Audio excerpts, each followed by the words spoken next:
Welcome to Time to Teach with Tammy, the podcast that gives tips, advice, and suggestions to teachers by a real teacher. So sit back and enjoy. And oh yeah, don't forget to subscribe.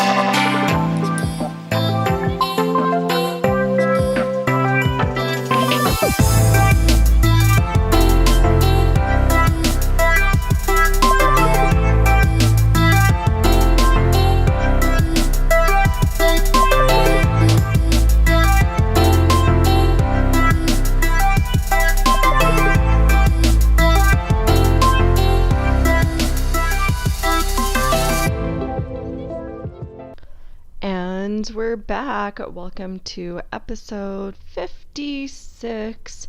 Today's episode is entitled How I'm Getting My Life Together This Summer, Part 2. So this obviously follows the previous podcast, which I don't know when it aired, so I don't know how far in between these two episodes are, because actually at this point of recording I haven't even published the first part. It's actually been probably a couple weeks since I recorded the first part, and yeah, so I thought it was probably time for the second one. I've had the second one ready to go, kind of via form of a blog post, which I do sometimes. One might lead to the other or not at all. So that's it. But anyway, yeah, so today is just kind of the second part to go over what I am doing this summer as I prepare for the following school year. Although please know that some of the things I'm doing have nothing to do to prepare for the coming school year. It's just what I happen to be doing, because you guys know I do a lot of working on me, so you're going to hear some of that. So let's go ahead and get started with today's episode. Okay, so I am going to put a link in the show notes for what I've already discussed. So I'm just kind of like, I'm just jumping in right where I finished. So if you didn't hear the first half, it's not gonna ruin anything, but you might want to go back in here. And again, what I'm doing in the summer might be things that you're doing. They might be different things. I just like to share what I'm doing. I'm not suggesting that anyone has to be doing these things. This is just me sharing what I'm doing this summer. Some of it is to, in preparation of the school year. Some of it really is not. Okay, so one of the things that I'm doing, number one, I'm preparing to lead a PLC next year. If you guys have been following me, then you know that this last year I did lead a PLC at my grade level. We actually kind of followed Marzano, and we chose a strategy, non-linguistic representation. But non-linguistic representation, it turns out by itself really is not a strategy. It's just kind of, I don't even know what to call it, but there's so many different strategies within non-linguistic representation. So it worked out really well to follow this during the whole school year, because it turned out that there were so many strategies under that one strategy, if that by itself is a strategy, and I'm not convinced it is. But so we followed that for a full year. And then what happened school level, near the end of the school year, was that our school decided to kind of go all Marzano. So they are purchasing some actual books, and we are going to, I don't know if we're having Marzano speakers come. I'm really kind of unclear on that, but we are going to get some training that way. In fact, when we go back, and I've mentioned this before, but just to bring you all up to date, we grade level leaders always go back a little bit before the rest of the teachers do. So in those first days, we're going to get some training, and then that training we will be using as we run our PLCs at the grade level. So what I did is I checked out a couple of these Marzano books that we're going to be using because I got an email at the end of the school year saying that we could check out the books if we wanted, that they were in a particular office and all we had to do was go to the secretary, sign them out. So I did that, and I've been doing some reading. Not a whole lot. I actually thought I would have had much more done in terms of reading for that PLC at this point, but I've done some of it. I think I might have done like the first 4 or 5 chapters. And these books are big, almost textbook looking books. I was surprised. I thought I was reading like a smaller book, but no, they look like textbooks. So so that's what I'm doing right now, and I just feel like I think I will still have answers once we get started in the school year, but I really like to kind of get some schema going and kind of get a little bit of an idea of what I'm doing, and then I can always go back and reread and fill in the puzzle pieces then. So yeah, so that's one thing that I'm doing. Another thing that I'm doing is a digital declutter. So I have talked about this, I believe I have to say probably last summer in that summer series that I did.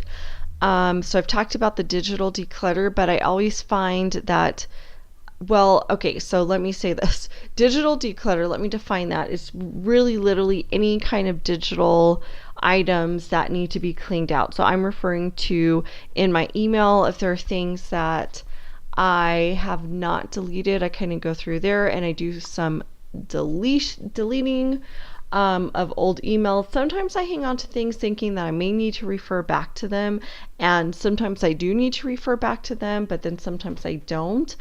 And so what I've tried to do also is make sure every week I'm deleting things as well.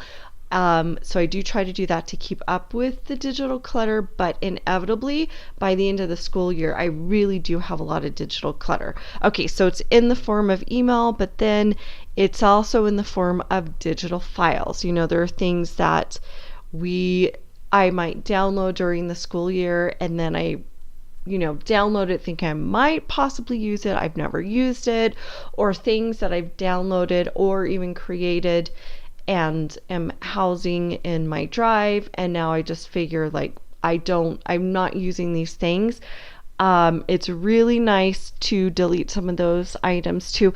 And the reason why, yes, this is a different kind of clutter than, let's say, clutter in a classroom or clutter in your house, because you're not tripping all over this stuff, but it does clutter your eyes. It can make looking for specific things very difficult. Now, I'm very good at organizing my files. I have a digital file folder for everything. So I'm not trying to say it's difficult for me to find files, but if I go into a file and I've got a million things in there, which I don't have a million things in any file, but you get the idea. If I have a lot in there, that can be difficult. So I always find it super important to just go in and, just get rid of some of those things that you do not need, digitally speaking. And then that can also be if you actually have things on your hard drive saved. I have very little things saved on my hard drive, but what I do find, what happens, and that's because I'm normally saving everything to my drive in Google, or the team drive in Google. But what happens is every time I download something, it goes into my download file on my hard drive, and I do have to clean that out, and I do that pretty regularly. Otherwise, that file gets cluttered very, very quickly. Okay, moving on. So next item, organize our grade levels calendar. So again, something that I've talked about in the past, so this may or may not be new to you, but at my school, we're really a Google school because we just do everything Google pretty much. And one of the things that I personally feel as grade level leader that really helps us as a grade level to be organized is our shared Google Calendar. I really just cannot say how much this tool specifically has been extremely helpful, I feel. So I actually keep two Google calendars. I keep one that is the pacing guide and one that is events, important events, and I forget what I've called it, important events and meetings. So I have these two calendars that I keep, and everyone on the grade level team is shared on this calendar, so everyone has access to it. So I like to, in the summer, just kind of get it going. I always preset, so on our pacing calendar, I will preset the dates of our bimester, which is the way our particular school is divided. It's divided up into 5 bimesters. Each bimester ends up being about 7.5 to 8 weeks. So very, very, very similar, but some of the bimesters do kind of, differ by half a week or so. So I have that going on. I like to do that. And then later I can plug other things in, but I will get that going on our pacing calendars, the bimesters and those units. And then if I know any important dates in advance that would go on the pacing calendar, that would not go on the meetings and events calendar, I would put that on here. So this is something that I know I personally am going to refer to a lot, because I will refer to this calendar when I'm then going into our unit documents, because then I actually count the exact instructional days that we have within a unit, and that just so I know how many instructional days we have, and then I look at a unit and how many days are needed to teach within that unit, so I can compare it to how many days there actually exist for us, and we can work on, then we just know, or is there something that we have to cut? Are we going to have extra days to play with? Like, what's going on? So it's very, very beneficial. And then you also know, it also becomes a good calendar as we're nearing the end of a unit, and then I want to see like how many days do I actually have left in this unit. It's just very good in terms of those kinds of measurements. And then of course events and meetings, or meetings and events, I can't even remember exactly the way I have it titled, but something to that effect. That is also a very important calendar.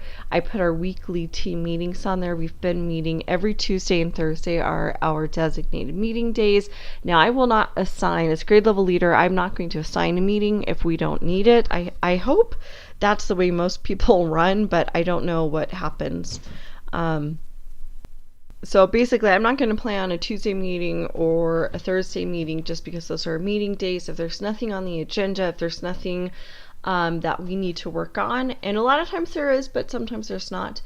But that's where I'm going to set up those meetings, and I will even, I do this as I'm planning meetings, because our meetings can get booked really in advance, and our team meetings, not all the time is it just us, but a lot of times, like our literacy coach likes to meet with us once a month, our math coach likes to meet with us once a month, so those are 2 meetings out of a month that's taken up. So I have to put those things on the calendar so I can plan out. And then if sometimes we get kind of a mandate from above saying, look, I need this information from you and your team by such and such a date. So having those calendars really are very helpful in me planning out when I can get the information, because sometimes when I'm told, look, I need this from you guys by this date, I've had times where we don't have a meeting date. I have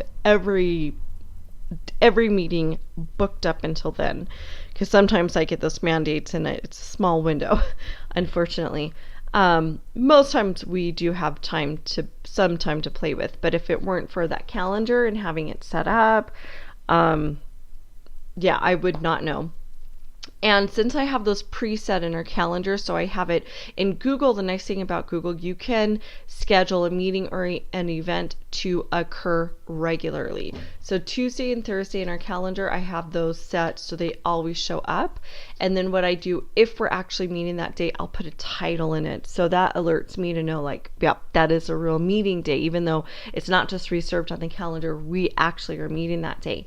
And then what I try to do, but I always end up like near, like the end of the school year, forgetting to do this, is also inviting the team members into the meeting. That's like an extra step that I don't really need to do because it's a shared meeting. So when they see it on that shared calendar, they know that it's happening. But because sometimes you're going to see the date kind of flagged on the calendar when we're not meeting, I like to do that extra step just to let them know, like, this is a real meeting. It's not just a reserved day and time, but it is an actual meeting that is happening. So yeah, those Google calendars are super important to me, and yeah, I get those set up. And then the meetings and events, like I said, I have our meetings preset. So that's always and forever, but I will also put anything that is special to our grade level and not something that would go on the pacing guide. I will put on there, like, maybe it's our student-led conference would go on that calendar.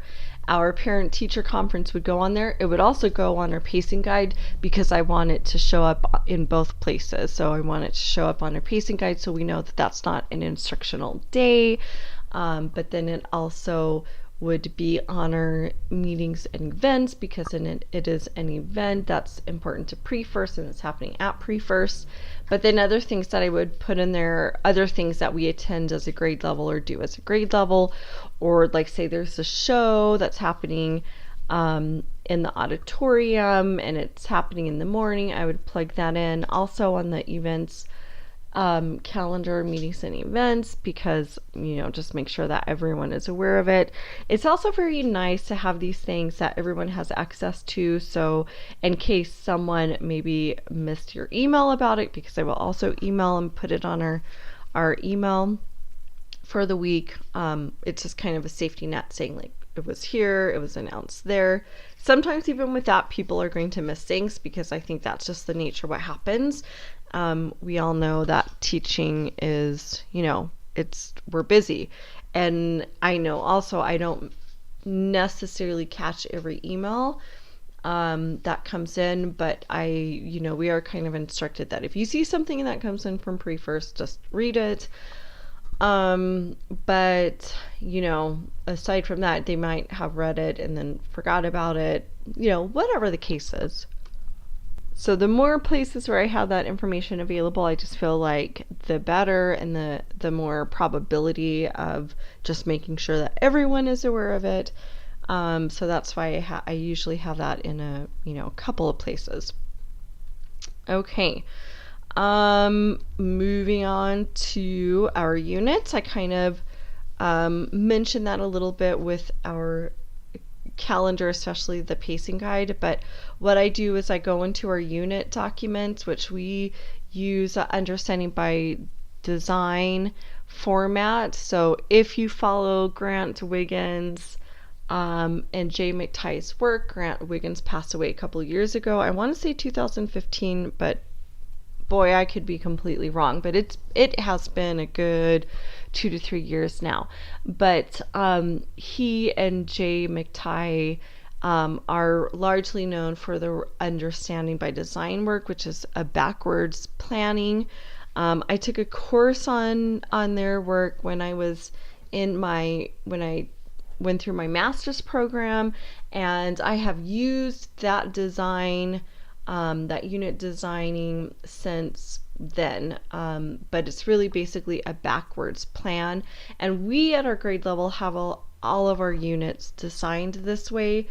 But when we first designed it, I was kind of plugging it in a digital format, and we since kind of switched with our science and social studies curriculum specialists, so we actually put them in these Understanding by Design formats, which I was very happy when we did that because it was more visual proof that we were all kind of following this kind of design planning, which is, I would argue, is very superior to other types of planning. So it was kind of nice that that was happening. But, every year I need to go in there and I need to fine tune things like specific days and weeks. So I do that. And I count, that's also the document where I'm going to count how many instructional days do we have on the calendar, how many days are needed to teach what we have going on within the unit. So within the unit, we have our reading and writing workshop. We have our math plugged in, which our math is coming from Math and Focus. Math and Focus requires a specific number of days, as do the reading and writing workshop. But for us, it's pretty easy because it's 3 sessions.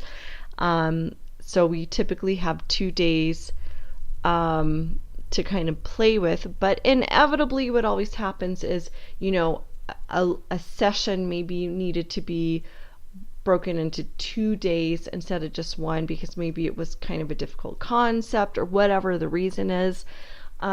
So it's nice to have those extra days to play around with. Now, this kind of information also gets plugged into our pacing guide on the Google Calendar, but also I want to throw out that, these numbers, I'm certainly not someone who says like you need to follow the pacing guide exactly. I'm not of that school of thought, but because what I just said, things are going to happen and you're going to see, okay, I need an extra day on this concept. And because a lot of times I feel these skills or concepts that we teach are really things that students are, mostly nobody's ever going to master at the first try. And I think that's very important for teachers to understand. But sometimes you do need to kind of stretch it out a little bit and give them more time on it. So the teacher is going to be the expert in that situation and make that decision. This is why I think we teachers will never be replaced by robots. We will never be replaced by devices. I don't care who argues that. I've heard some people say, oh, this device is a great teacher. And I would have to say we can learn from so many different people and things and even electronic devices. But just because you can learn from something, that doesn't make it an expert teacher. I think a teacher is at his or her best when the teacher can decide that this is what my students need right now. And unless robots and devices get to the point that they can actually make those decisions based on the needs of the students or the individual person, I don't see us being replaced, because that's really our expertise where we can say, look, this is what that student is struggling with and what I need to be able to assist my student with. That's what we teachers can do best. So so that's where I'm fine-tuning our documents and just updating those dates and things like that. So it's pretty quick. I mean, it might take me a couple of days depending on how much time a day I'm spending on it, but it's just a matter of like really changing the date so that they match the new school year. So that's pretty much it. And then another thing that I'm working on is organizing our team drive. So if you are also a Google School, at the time of this recording, it's really, Team Drive is relatively new. I remember that it came out at the beginning of last school year. So it was this great thing because prior to sharing a drive, we could just share folders. And one of the issues that have come up with these folders is that if you are the owner of a digital folder, and then all of a sudden you leave and your profile gets wiped out from the organization, or in this case our school, and the other team members haven't made copies of what's in your drive, those files are gone. They are just gone. And it's something that they discovered at our school a couple years ago when that exact thing happened. digital files were lost, and these are pretty important files. And that was a big learning curve. And then from there, we just knew to be cautious, and that, okay, if someone's leaving, just make sure that you have copies of the files in your drive so that we don't lose these things. So this last school year, with the creation of the team drive, boy, that has been a fantastic game changer. So there's now no longer a particular person in charge of the team drive. It's, you're all, you're anyone who's on it, that there's no real owner. Everything stays on the drive. So if somebody leaves, it's not going to be wiped out. But what we did find that happened is you can't copy a whole folder with all its files and move it immediately to the team drive. But you can take individual files and pretty quickly move it into team drive. So that's one of the things that I'm working on. My goal is not to get everything moved into team drive, just kind of the basic. That is kind of a tedious task, and even though, yeah, realistically speaking, this is a great time to get all of it done, but it's so tedious that what I'm really focusing on is trying to get, what do we need at the beginning of the school year, and anything that hasn't already been moved or copied and moved is what I'm aiming to do. It's just one of those tedious things that just sitting there and working on it for hours can, just be not the funnest thing ever. And you guys, if you've been following me for a while, you know that those are the tedious kind of things that I don't really like. So that's why I'm working on doing the important part of it, getting that done. But having said that, I had a whole school year last year, so we ended up creating a lot on our team drive, and I have things that have been moved already on our team drive. So that's what's up with team drive. But I must say, great creation when they came out with that at the end of the school year. That was great. I always look forward to the beginning of school years in terms of Google, because they're really good at anticipating.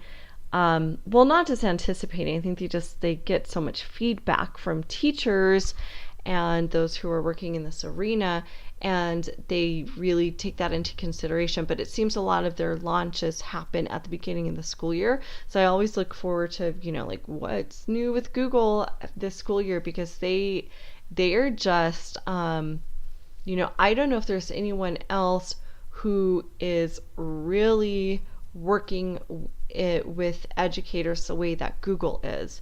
Now, perhaps they are. I mean, I guess I would argue probably Apple is too, but I just don't know what they have, because we work with Google. Like I said, we're a Google school. I just know that Google has so much for educators that they are just really on top of their game. And they listen to feedback and they seek it out. It's just, it's amazing that they are really catering to an area that is super important. Educators and education are super important, and I think they've recognized that. And yeah, it's just amazing the work that they've done. So kudos to you, Google. Google doesn't listen to me, but I can still give them kudos. Okay, and then lastly, what I'm doing this summer is just a whole lot of reading. Well, I say a whole lot of reading, and I've finished one book that I technically started at the beginning of the school year, near the end of the school year, maybe a couple weeks left. I started that, so I finished one, and I'm actually going to do a podcast on that one. It's such an amazing book. Has nothing to do with education directly, but I'm going to funnel that thing through to the education world. And then a book that I'm probably 60% through for my book club book. So have I mentioned that I'm in? Well, I'm in a book club. It's an online book club. I'm pretty sure I've mentioned that on this podcast before. I can't remember. And then my Marsano book, and then I'm getting ready now that I finished the one book, which is called The Biology of Belief, written by a cell biologist. Amazing book. I'm looking for my next one. So I'm usually, and I think I have, yes, I have mentioned this because I remember I talked about it when I talked about how I rotate between fiction and nonfiction.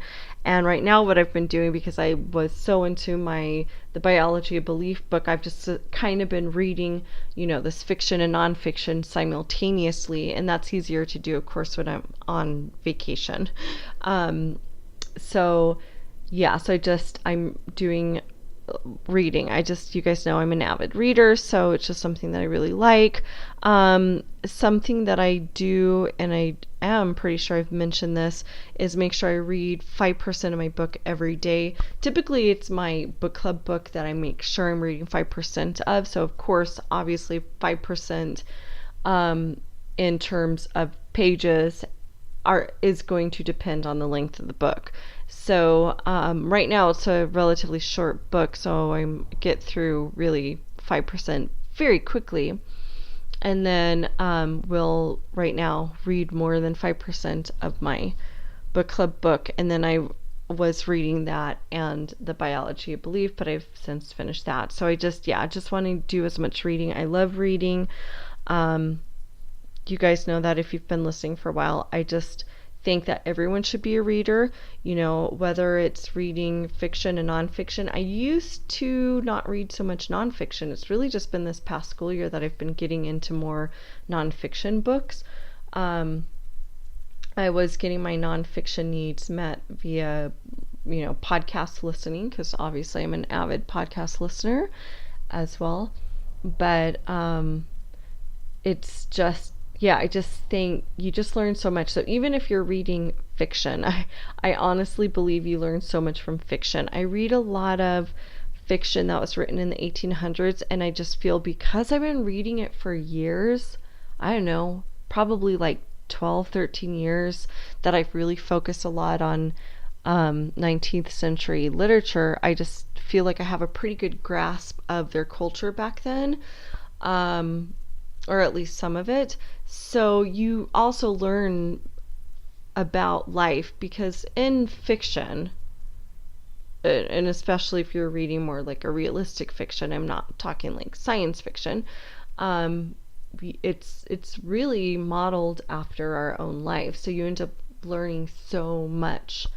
And then these authors will bring in topics that, are real topics that maybe you don't know so much about, and you end up learning about the topic. I just find it such a fantastic thinking tool and learning tool. And yeah, so that's just another thing that I'm doing. I do that daily, not just in the summer, but, I do it year round, but that obviously includes in the summer. So that's it, you guys. Those are the main things that I'm working on this summer. Again, I'm going to link the part 1 in case you missed it. And again, I'm just sharing things that I'm doing. They might give you ideas of things that you could be working on, or you might just be like, I have no interest in doing any of that. Take it for what you will. I just like to share what I'm doing, and that's pretty much it. Okay, you guys, it is now time for wins and fails, or wins and fails segment. Well, win, I have to say, is, as I mentioned, that book that I read, The Biology of Belief. Oh my goodness, you guys, like, this book has just, I don't know, it's just an incredible read. I still feel like, even after reading it, like, okay, I want more. So actually, I'm going to seek out other books written by this author. The author is Dr. Bruce H. Lipton, I believe, but it's Dr. Bruce Lipton for sure. And he's a cell biologist, and I'm going to actually record, so I'm not going to mention too much about it, like specific details from his book, but it was just really eye-opening. But I guess it really kind of went with a lot of the beliefs that I already had. Just kind of in a nutshell, he's a cell biologist, and he talks about his research and other research, and how it's really the environment that greatly affects cells. So a negative environment, and this includes thoughts and beliefs, a negative environment is going to negatively affect cells, whereas a positive environment is going to positively affect cells. And I've always strongly believed in positivity and the power of words and the power of thoughts, but it was really just interesting to see a lot of the science behind it. And I don't know, it's just amazing. So I just kind of just it left me with wanting to learn even more. It also, surprisingly, left me with wanting to learn more about quantum physics. And this is not a topic that I've ever been interested in, but if you caught my first part of what I'm doing this summer, I mentioned wanting to kind of dive into a topic that I wouldn't typically dive into. And I started that with kind of getting interested in learning more about decluttering, because it was also something that I was working on. I haven't really done too much more than what I initially did, but I have done some of that. So anyway, so that was kind of my topic of like, this is not something I normally would listen to. Well, then it kind of branched off, because then I was also reading, but I started that book at the end of last school year, so I don't know if that really counts. Reading that the book of the biology of belief, but it has from there stemmed into an interest of quantum physics. So now I've been watching a lot of videos on quantum physics. I don't have any I don't think I'm going to get into the nitty gritty. Quantum physics is very complicated. And boy, you just see how sufficiently inadequate you are when you start diving into quantum physics. I'm just like, gee, it is amazing that there are minds out there that can, were able to understand these things before the rest of the world or others maybe understood it. It just really baffles my mind, because the brains of these people who work in this field. So I do not aspire to be at that level, because I just feel like there's so much that I don't understand. If we're speaking honestly, and I am, because I'm an honest person. But I just want to understand some of the very basics of quantum physics, like explain it as though I'm a 5-year-old kind of stuff. So I don't have these big aspirations that I'm going to become a physicist. No, nothing like that. But I do want to understand more about some of the theories within quantum physics. And that is now becoming to me the topic that I'm exploring that I would not have necessarily explored. So even though a couple of weeks ago, if you would have asked me, what is that topic? And I even podcasted about it, and it was decluttering. It's just, this is the way that things evolve for me. This is how you kind of, start with the topic, and then you explore things, and then it leads you to something else. And that is what it has become for me. It's just, I'm finding myself watching these videos. I'm thinking about possibly purchasing a book, but I have to be really careful with that. And the reason why is because if I purchase a book and read a book on quantum physics, I really need this to be a super simplified book. I don't want to get a book that is going to be so complicated that I end up abandoning it. And so that's why I've been going to videos, because I think because the visuals are going to be aids in understanding, I think that's the best place for me to start. And then maybe purchase a simplified book. But I really need to. I found a few books. I found one that I really want. It was actually written for children for like ages 7 to 10. And I thought, oh, that's great. But they don't have a Kindle version. And right now I'm just all about Kindle. I'm not purchasing new books, because I am trying to declutter this house. I'm really trying to not bring in more material things than needed. But even prior to that goal, I've just been purchasing Kindle. It just works for my life. Being that I reside in Mexico, we don't have access to a lot of English books, although with the Amazon now being where, having their own warehouse in Mexico, a lot of that is starting to change, and there are more English books, but it's not like being in the States and having things so readily available and accessible. So I did find the paper version of this book, and it is, like around 300 some pesos, which is fine and about what you would pay for an English book. But then you add on the importing it, and I just thought, you know what, I will wait to see if there's a Kindle version for that one, because that would be cheaper, and then I would not need to have an actual material version, which I also feel is probably better for the environment too. So for those purposes, I'm holding out to see if I can find one that's just, as simple as this one, and a Kindle version. That's what I need. That's what I need in my life. So that's it. Fails for the week. Well, not really very many fails. Like I mentioned, I've done some decluttering, but I really haven't done as much as I thought I would have done at this point. So I have decluttered the kitchen area. I have decluttered I have some parts in my back office room that I've already kind of separated some things. I had done that a while ago, so I have those bagged up. That isn't really new things. I went and bought a big container that I plan on putting seasonal clothes in, so I can get rid of, kind of clear out my closet area, but I just am at the container phase. I haven't actually done that.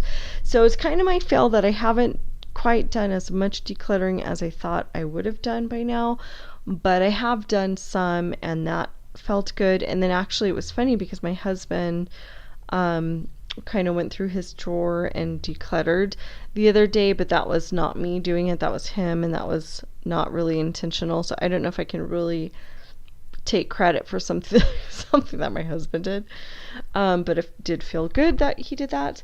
So yeah, so that's kind of my fail for the week, that I'm not as far into that, but I don't feel totally bad because I got some really good stuff done. I just know that there's more to be done in terms of decluttering. I just have kind of found that right now, since I've been all about my biology book and reading, I've been kind of focusing on that, reading it and understanding it. It's kind of led me down the rabbit hole of discovering other things, like I said, the quantum physics, and I've really been exerting a lot of my energy and time in those areas.